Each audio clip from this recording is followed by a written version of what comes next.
Welcome back. Off the park, live. It's the first interview with legendary Gio. How you doing, guys? For 2020. Won't be the last either. Definitely won't be the last. Thanks for having me, guys. Oh yeah, so it's a pleasure, man. Appreciate it. You know, just It's an honor to be here with you guys. Each player, each thing, has their own history, you know, and this game is full of love. So like you said, you know, we like to spread the love and we like to spread the history. Like, you know, and how the game changed, you know. Have you seen the game of handball change from like 20 years to now? Oh yeah. As far as like with the calls. Oh yeah, it's a big change. People just throw calls into the game, right? Like, where did that come from? Wow, it's a big change, man. Right now, it's a bunch of rules flying around. You don't know which ones to follow. Yeah, and different rules for different parts.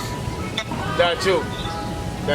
Because personally, I grew up with a certain set of rules, which were from the 90s. Yeah. You know, I grew up with Rookie and these guys. I know those rules. Those are the rules that stay in my head now, forever. Yeah. So when you try to enforce these new rules to me and they don't make sense, I kind of get a little frustrated sometimes. You know, a player will get frustrated because you come from that time period. You're like, wait a minute, these rules doesn't make sense. Yeah. What are these people doing? What are they doing? They bending the rules. They're making it different. Game. So what it is, there's a lot of different organizations nowadays. So they all making it different rules. But you have basic tournament rules, right? Supposed to, but it's hard to believe which one we're gonna go with because then you have wallball rules. You go to the Buddha, you have his set of rules. You go to Sheena's tournament, she might have some set of rules. You go play local in these local parks, they have some set of rules. You go to Belmont, where, you know, locally where I'm my area, the ball hits the long line, it's a long ball. It's not a do-over, but usually I know it's supposed to hit the long line. All lines are good except it's good. short. Every line is good except short. So you got some different rules. Now, the rules they've been enforcing now is kind of like a little weird because now you make the wrong blocks. Wow. Back then it wasn't like that. You make a block call, play stops. Well, back when I was playing back in the 80s, let me give you one example. If we're playing doubles or even singles and the person serves and the ball goes directly over his head, right? Screen block. Yeah, it's automatic screen. As soon as it goes, he has a screen. Right. Correct. So then he has another serve. So now he serves again. The ball is long. Right. We played, if you have already a screen and a long, it's a down. But now you hit the ball, screen, you hit the ball, long, boom, you hit the ball, screen. It's supposed to be two serves. Yeah, you can serve 6 times for one serve. Right, you're supposed to only have 2. It's supposed to be it's supposed to be a half a short and another half a short makes it down. Right, yeah. 2 short. You 2 penalties, right?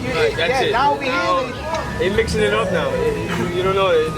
Somebody calls a screen, it goes over again. You get 2 serves again. Yeah. So they're mixing up the rules. Oh, we volleyed. You get a new set of whatever. I have a question. You see it's confusing though. I have a question. Without naming no names, about how many top or good players, you know, strong players have you beat with your left? As far as B's or A's? B's, A's, whatever it is. Oh, There's A's too? There's plenty. There's plenty on that list. There's plenty.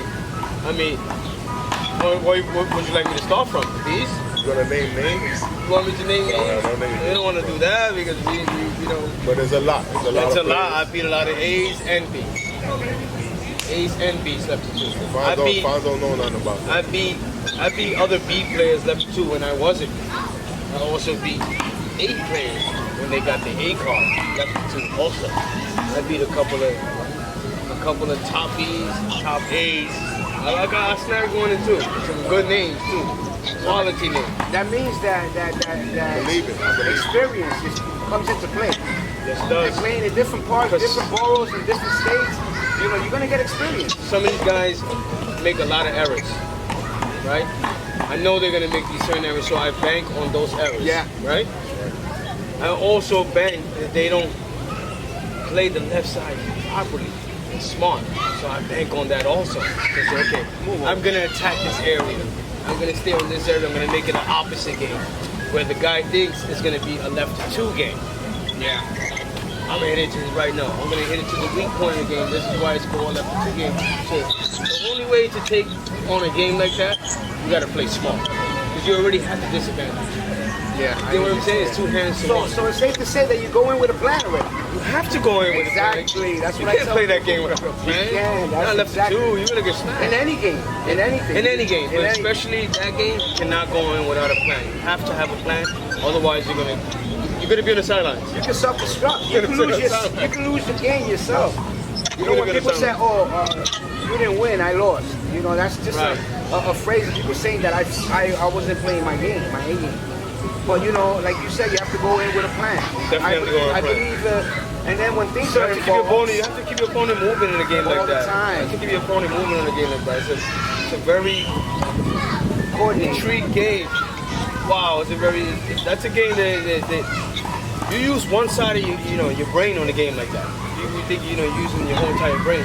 Your right side of your brain shuts down when you're playing a game like that. Because everything you focus on is on this side, so your mind is focusing on this side of the body. It's focusing on this side, so this side kind of like shut down a little bit. Unless you're running that way with your backhand, then it comes back into play. Usually you're just focusing on this side of the body when you're playing that game. It's like this side shuts down. It's like almost like paralyzed. That's funny because my right shuts down and my left takes over. But I have a weak left. Right. But it's ironic that happens, you know? It's gonna happen. It's muscle memory. Now you had